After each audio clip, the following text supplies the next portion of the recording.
Hello there, how are you today? This is Aluminum Tarot. Welcome back to this channel. We're going to be using the tarot to talk about Valentine's Day, that season of love, which everyone loves and enjoys. Most of the part. Anyways, I'm not going to get into that. Anyways, I'm going to do a reading for all the cardinal signs for this particular round of tarot readings, and I'm going to actually do this one for the next sign up, which is Capricorn, Sun, Moon, and Rising.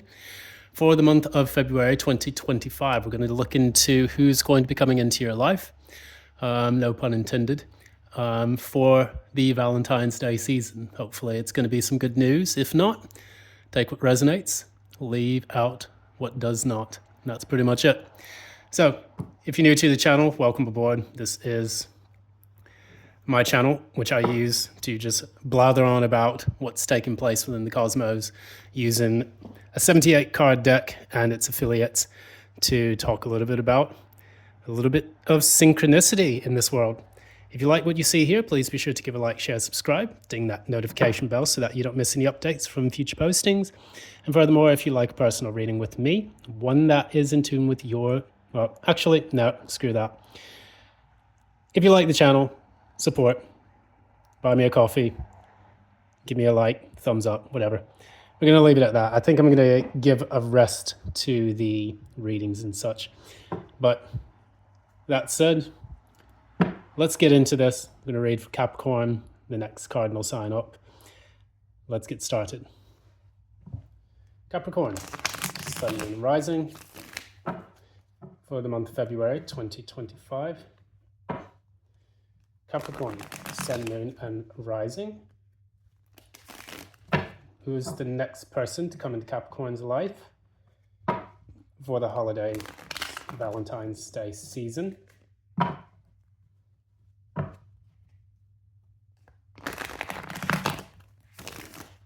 Capricorn, Sun, Moon, and Rising. Who is coming into Capricorn's life for the Valentine's Day season?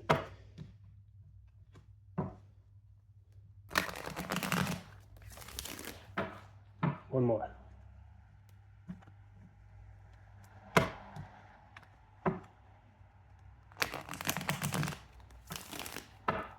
All right, Cappies, let's do this.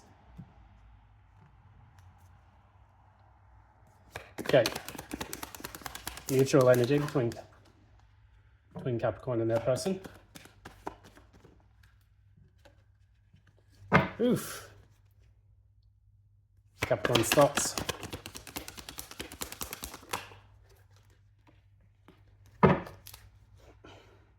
Capricorn's person's thoughts. Good grief, that is the same position I saw for Aries' chart in the same placement. Same card. That's pretty mental. Capricorn's feelings.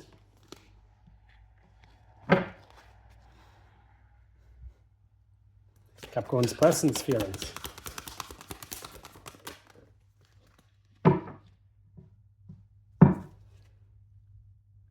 Capricorn's outward actions.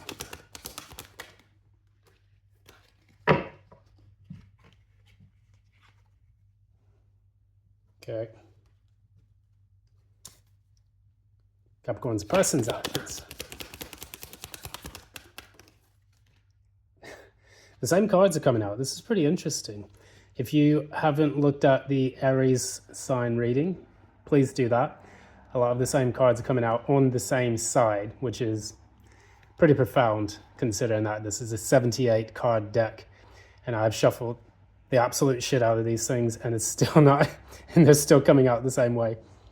So let's see what the challenge, why do we have Nine of Swords? Tell me about the Nine of Swords.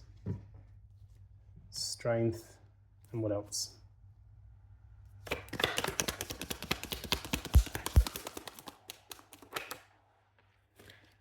Death card. So what we've got here, I'm going to go ahead and pull some of the cards from the Moonology Oracle deck. Hopefully just one.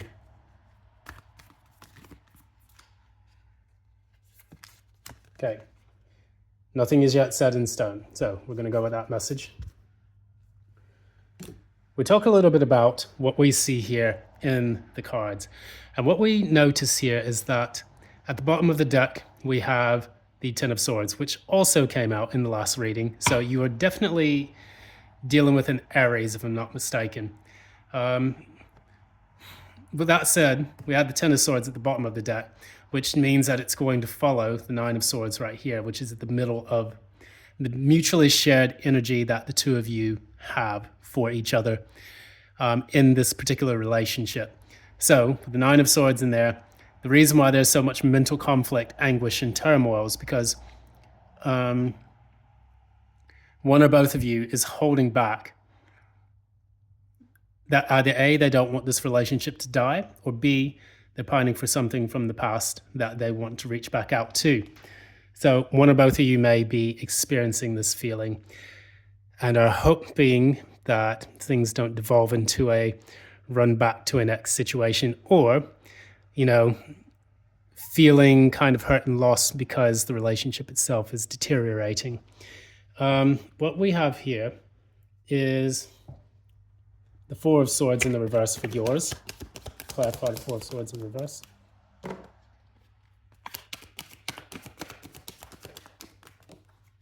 Okay. So Four of Swords in the reverse, clarified by the Devil in the reverse. So maybe you're thinking that the person coming into your life, or they could potentially also be a part of your life, as we do have an Adam and Eve figure here. We don't want to show too many nudies on YouTube because, of course, then that's going to be a strike, and we don't want strikes here. That said, with the Devil clarifying the Four of Swords in the reverse, this indicates a person that is feeling restless because they are trying desperately to escape the grasp of someone else. And with that energy, it also indicates maybe there was a bit of toxicity that you had to, deal with or put up with in the past. A lot of restrictions, confinements. These could be coming from the person in question, or they could be coming from circumstances within the dynamics of the relationship itself. Maybe, for example, you may have a relationship with someone that you love who is far away, so it's a long distance relationship.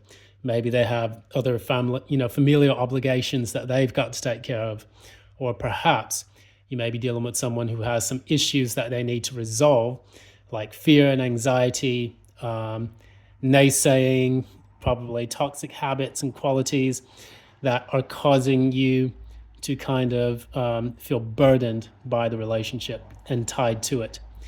That said, your person thinks the King of Pentacles reversed about the relationship. Clarify.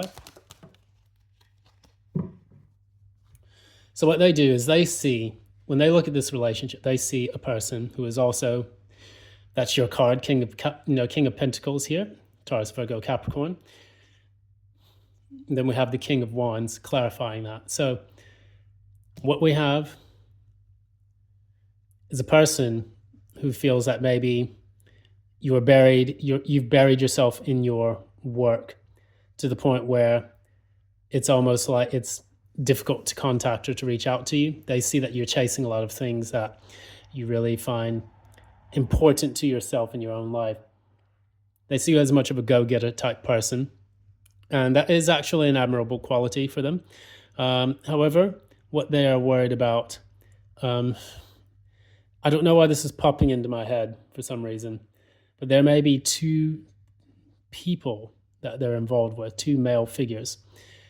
There could be a Taurus, Virgo, Capricorn, and then there's a Aries, Leo, Sagittarius, which is probably one of the reasons why the Aries sign is coming out. We also have Leo here in the middle, it's Strength card. That could be that they have two choices to deal with. And I hate to say that, but that is the way it is. Looking further into this, you're at the point right now where you feel that you don't want to contribute or give anything more to the relationship. You kind of want to keep this person at an arm's length, because maybe that you feel that there is some instability on their part, in which maybe the person that is in your life, or that could come into your life in the future, comes with a lot of excess baggage. And it's almost like you can only give so much of your energy to it before it causes you to feel drained. And if you've got no more fucks to give, let alone anything else like time, money, energy, and so on, then it's not going to be a very conducive relationship if you feel that it is one-sided. Clarify that. Clarify. Yeah, see exactly what I was talking about. We have the Eight of Cups, clarifying the Six of Pentacles in the reverse. So you are definitely not really interested in dealing with this anymore. You feel that you want something that's a bit more fulfilling, a bit more long-term, something that satisfies you more. It's because they're moving from the Eight of Cups to the Nine of Cups. There's that Nine of Cups that's missing right here, which needs to go into this Tower of Cups. The person that you're dealing with, however, is the Five of Wands and the Five of Swords in the reverse. Clarify that. World in the reverse. There are two cards right here in this. There's the Death card in the reverse, and then there's the World card in the reverse. This relationship doesn't have the potential to elevate into anything substantial until this person on this side gets out of the mindset that something from the past, a cycle that they have been repeating, cannot close out. It's almost like they're addicted to something or someone in which there is no recompense and there is no benefit for them to be stuck on this thing from the past. And again, it doesn't necessarily need to be a person per se, because we have the Death and the World, which are two major arcana cards indicating massive events that affect this person's life. And it could be that there's a King of Wands in the distance, in the background, that they are attached to, which blocks their progress to pursue this relationship with you any further. Devil in the reverse is what you know about this consciously or subconsciously. And so what you're doing is you're trying to get out of this kind of stuck feeling. At the end of this, we have the Queen of Cups and the Knight of Wands for your outward actions. I get the impression that you want to show compassion for this person, but you feel that it's time for you to move on. The Knight of Wands doesn't stay in one place for too long. And as I say this and I pick up the card, the deck, I see the Chariot, so you are moving on. And with the Queen of Cups there, it's like you want to show compassion for this person, but you do realize that, it's not something for you to pour your time and energy and effort into. So it's time for you to move forward. Knight of Wands doesn't stay around too long, but the Queen of Cups at least shows a bit of compassion in the process. With your person, however, clarify the start. Clarify the start. Knight of Cups. So it's almost like when I see the Queen of Cups, they're always reflecting in the past. They're moving towards the past, or they're just, their energies are focused elsewhere. Yours are looking to the left. This person is looking to the future, who they're going to offer their new cup to. So this person, although they're stuck in their ways, they have the star here, which means that they're being guided by a higher power. Additionally, this could have come after a tower moment, because the star does come after the tower. So this is card 17, tower is 16. And so when you deal with 16, 1 plus 6 is 7. 7 is the spiritual number. It's the number of dissolution. And that's why you have many options in the Seven of Cups.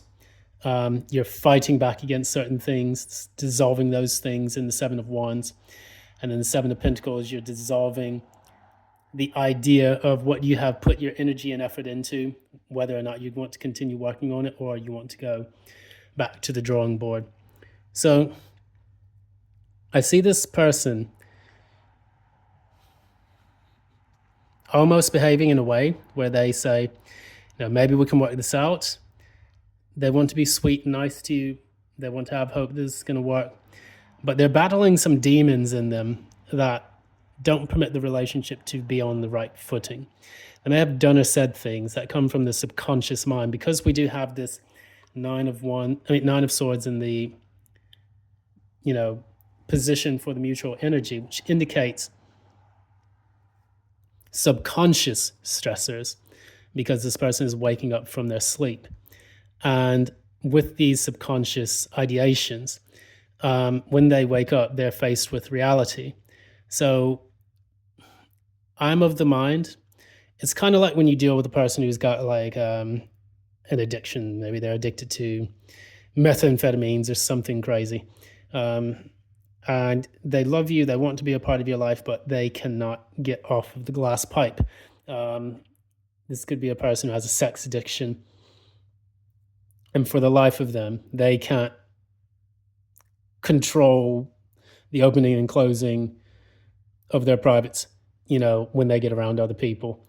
Um, it could be a person who has like negative thinking patterns, and then they lash out and they treat you like horrible nonsense, and they could be abusive emotionally or verbally. And this in turn makes you feel like it's not really worth pursuing because they are unable to control their subconscious triggers. And so when a person is triggered, it's like there's something that they have to be responsible for in a relationship. That's what I want to say. Now, again, nothing is set in stone. This is the mutable moon. This is the mutable situation. Sometimes when you're in a relationship, it can be best for you to step out of it and see what happens. If it's meant to be, it will come back to you. If not, fuck it, go somewhere else.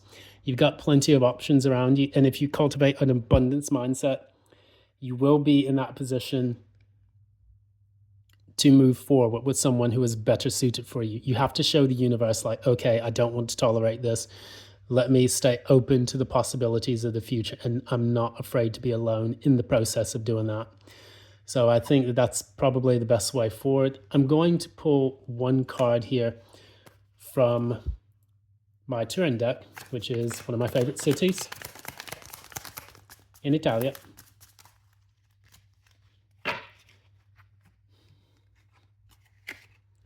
So I have Two of Cups, Two of Hearts, which is kind of like the Two of Cups here. See a person going triumphantly into the village, and horses usually are companions that help guide people into the next phases of their life. I kind of see this as you moving away with the Eight of Cups into the Two of Cups. I think that if you leave this situation, and if your intuition tells you that it's not a very good situation for you to be in, I would say move on, and you'll flow triumphantly into something that's a bit better suited for you. If this person can't make heads or tails of which person they want to be with, if they've got all this conflicting energy, if they don't want the past that they've experienced to die, maybe they have trust issues, whatnot, it's probably best that you let them deal with that shit on their own and you find your happiness elsewhere. Capricorns are very pragmatic, and I think it's time for you to take that approach to this particular relationship. That said, that's going to be it for today. This is Aluminum Tarot. Thanks so much for joining for this reading. It's been a pleasure reading for you, and I hope you have a great Valentine's Day season. If you like what you see here, again, please be sure to like, share, subscribe, ding the notification bell, comment below, and let me know what you think. And I hope you have a good, season full of hopefully good dates, good sex, good food, chocolates, all that good stuff. And until next time, love and light.